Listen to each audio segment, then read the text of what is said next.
Hey everybody, and welcome to my in5 series where I cover a topic in about 5 minutes. I just recently got the DigDugDIY Purple Rain again. It's an 8-bit effects processor, and I don't know, I've seen it on DigDug's Etsy site and posted on his website. Always look cool, but never quite managed to pick one up. Anyway, figured I'd just show it off for folks that might be interested in some kind of obscure gear. I don't think DigDugDIY is well known in most areas, but totally should be. Makes really cool stuff, from like samplers to effects to I don't know, MIDI devices. There's all kinds of cool stuff. Very small amount of limited quantity available in a store, but I don't know. Once every month or two, I try and remember to check it out because there's still a few things he's made that I'm like, I totally want to get it, but haven't been able to. Anyway. Let's just kind of play some stuff through it. If you like 8-bit sound, like the Atari or NES, or maybe the Master System, Sega Master System to some point or extent, you might dig this. Let's turn it up so you can hear it a little bit better. So I'm just playing a loop here. I've got an input gain on this white knob. I can go really loud into distortion. And depending if you like that or not, it's not a bad distortion. It's not like a hard digital clip. So you can get a lot of mileage just out of the input gain. Now, we've got a mix. So right now we're just playing the sound off of the M8 completely. But I can come in and let's switch the mix to 8-bit. This is what this audio would sound like in 8-bit.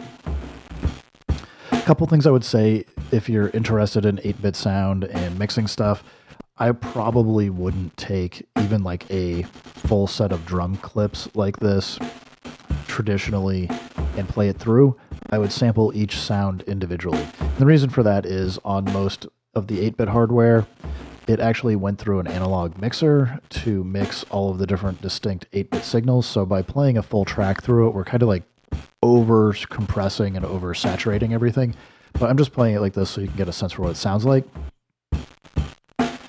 And we get a lo-fi compressor on this yellow knob, so we can like really crank up the amount of sonic content that you can hear, or kind of leave it a little bit more dynamic. It depends what you want. You get a sample rate here, so we can really lose a lot of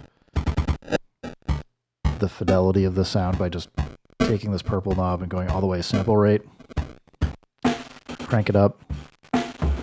And it's a nice filter actually. So like if you can tune the sample rate someplace that sounds nice, like maybe I like it here, but I want to get rid of some of those artifacts. I can, like the harsher high-end artifacts, I can use this lo-fi, or not the lo-fi, the low-pass filter to kind of adjust that. Now, with all that said, a couple other things. You do have this gray mix knob, so you can mix between the two. So if you want like a bit of that crackle for the 8-bit crackle, you can get it in here and kind of tune it as you'd like. And, you know, kind of make some of the adjustments. So, I don't know. As I said, I just want to let you guys know this is out there. It's a cool effect and all that. Now, we've got freeze. We can actually, if you hit it right, it basically just takes the buffer and repeats it. Sometimes it works really well, sometimes not. But as I said, it's a cool little device if you want to get some like that much harsher low-end lo-fi sound.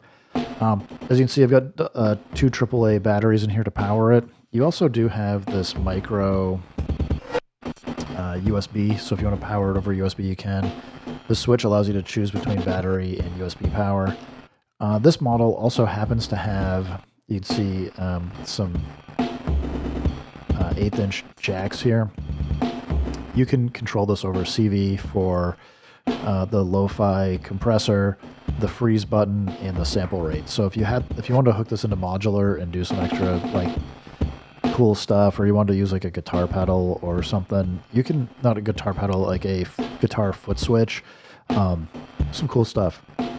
Anyway, guys, I'll drop the links in the description for DigDug's DigDugDIY's Etsy site and his website. Definitely go check him out. Like, really cool stuff, interesting, and I'm always just curious to see what he's got out there and do it. So, thanks everybody. Keep making music, keep having fun. Remember, if it sounds good, it is good. And peace.